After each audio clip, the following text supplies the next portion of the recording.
Well, John Fanta, the fun has surely begun in CAA play, and we've witnessed incredible days of basketball, plenty of games. Look back earlier in the week, MLK Day featured a triple header on CBS Sports Network. UNCW handed William and Mary their first loss of conference play. Surely exciting. Drexel, come on, Drexel, second half comeback to defeat Hofstra, and Hampton just edging out North Carolina A&T with the nightcap. What moments were you impressed with, John? Well, Carly, hope you had a wonderful holiday weekend and hope everybody got a chance to reflect on the legacy of Dr. Martin Luther King Jr. on Monday. On Monday, we saw some terrific Coastal Athletic Association basketball. And now in the standings, as you bring up, William and Mary taking their first loss. So we have a three-way tie at the top with Charleston, the Tribe, and Towson. And UNCW is on their heels at 4-2, one of three CAA teams at 4-2 with Elon and Delaware. But let's talk about the Seahawks. That's a big win for UNCW. Bo Montgomery, the Holy Cross transfer, was fantastic in this win. 24 points, 7 rebounds, 3 assists, 2 steals. He filled up the stat sheet. And between Bo Montgomery and Donovan Newby, I thought their ability to attack the rim, generate dribble penetration. If you're going to beat William and Mary, you got to make William and Mary defend.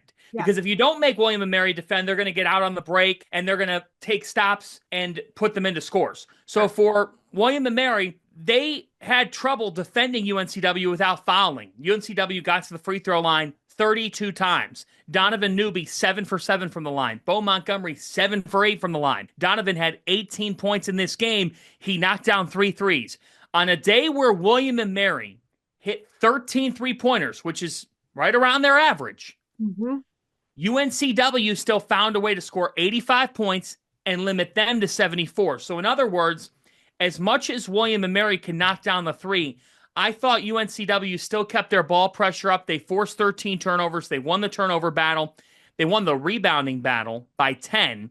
And this was a really impressive win for UNCW. They need Donovan Newby, Bo Montgomery, and somebody else in that backcourt to be able to just keep them calm, keep them steady. And I thought on Monday, when you combine those efforts with Harlan Obioha, who had a very nice game with 10 and 8. His size means something to this UNCW team, that the Seahawks got to win. And the Seahawks showed everybody they're still a factor at the top of this league.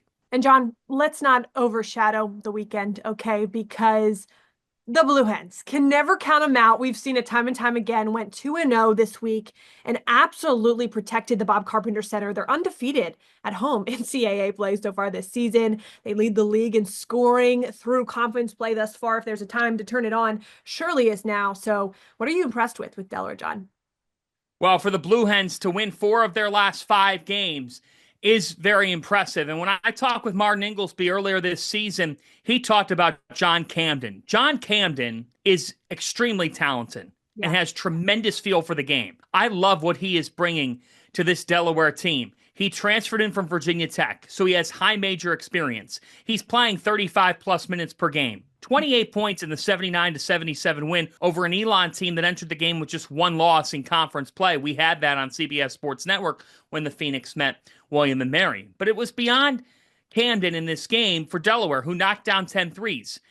Kevin Riley stepped up. He had 18 points in this game, and they need Riley's shooting. They need his shot making. They need him to be a contributor that makes things happen. And Niles Lane had a double-double in this game. So for Lane to have a double-double and for Delaware to get the three-point shot making, is this a Delaware team that's going to be the deepest team in terms of scoring? No. But Camden, if I were to assemble a team in the CAA, Camden would be one of my first draft picks because he understands how to play the game. He gets it. He makes shots. He stretches the floor. He defends. So for Coach Inglesby, he's got a nice duo with Riley and with Camden, and they're a threat because they can make threes.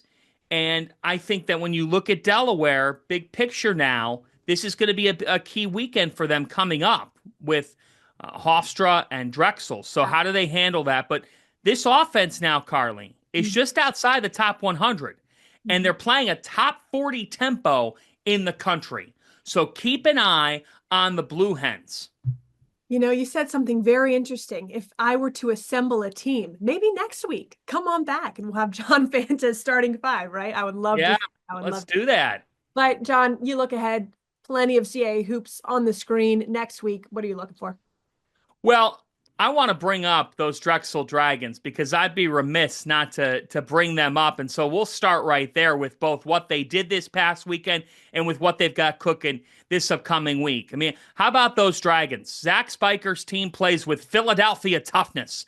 And when you look at them on Monday, they're down 37-26 to a gritty Hofstra team at the half, a Hofstra team that guards. So when you look at it in your Drexel, Carly, I got to be honest, you're down 11 and a half to Hofstra. I'm thinking, uh-oh, tough day for the Dragons. They don't have any fire to breathe left. Mhm. Forget about it. Because guess what? They emerged in the second half. They outscored Hofstra 34-18 in the final 20 minutes. Cole Hargrove, fantastic, 15 and 9. Yame Butler with 14. I think when you look at Butler and you look at Hargrove, they got enough, and they out-rebounded Hofstra 41-32. As much as Michael Graham's a load down there, Drexel rebounded by committee. They rebounded by committee. They did enough from the perimeter from a defensive standpoint to guard Cruz Davis. They held Cruz Davis to 3 of 10. That's a great comeback win for Drexel. It's terrific for their psyche. It's terrific for their mindset. We've got them on CBS Sports Network coming up here. So I'm intrigued to see how the Dragons now at 3-3, if they could be a dark horse in this league. Sure. In terms of your question about what is coming up here on the schedule, well, Hampton coming off a 1-point win over North Carolina A&T in a game that Noah Farrakhan had 17 points and George Beal Jr. had 13 points. So now Hampton rides some momentum into a CBS Sports Network game Thursday, 5 Eastern time, when they meet William & Mary in Williamsburg. So we're watching for that. We're watching for Delaware and Hofstra. How does Hofstra respond? Cruz Davis, how does he respond? The Pride get Delaware in their home building on Long Island. And Thursday night, 7 Eastern time.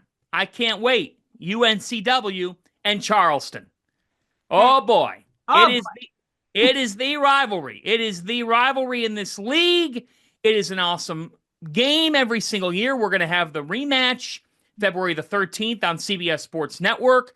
Charleston is 15-4. They're 5-1 in the league. Ante Berzovic is one of the best players, not just in the conference, across the country, averaging 19, 8, and 3 per game. Dewok Tavares is averaging over 14 per game. They have balanced scoring. They have tempo. They have grit. They have all of the above. And UNCW now, can he charge them? Can Bo Montgomery charge them? Great guard play. It's going to be a matchup one on toughness. I cannot wait for that on Thursday night. I think Drexel at Northeastern is a really interesting game. And then we hit Saturday in this league, CBS Sports Network. Campbell at Hofstra from Hempstead at high noon. A variety of other games, including Delaware and Drexel. And how about Charleston traveling to Elon?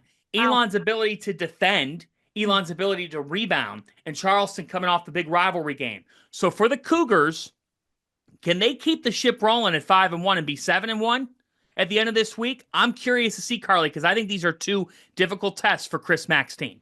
I am also very curious. Fantastic breakdown as always. Fans, visit casports.com. You want to check out the standings right now. They're tight. Visit, our schedule. Make sure you're watching on CBS Sports Network, Flow College, anything you can do. Pick up the phone. Follow us on CAA Basketball on X, CAA Sports on Instagram. All you need to know, we'll be there. Enjoy the week, guys. We'll see you soon.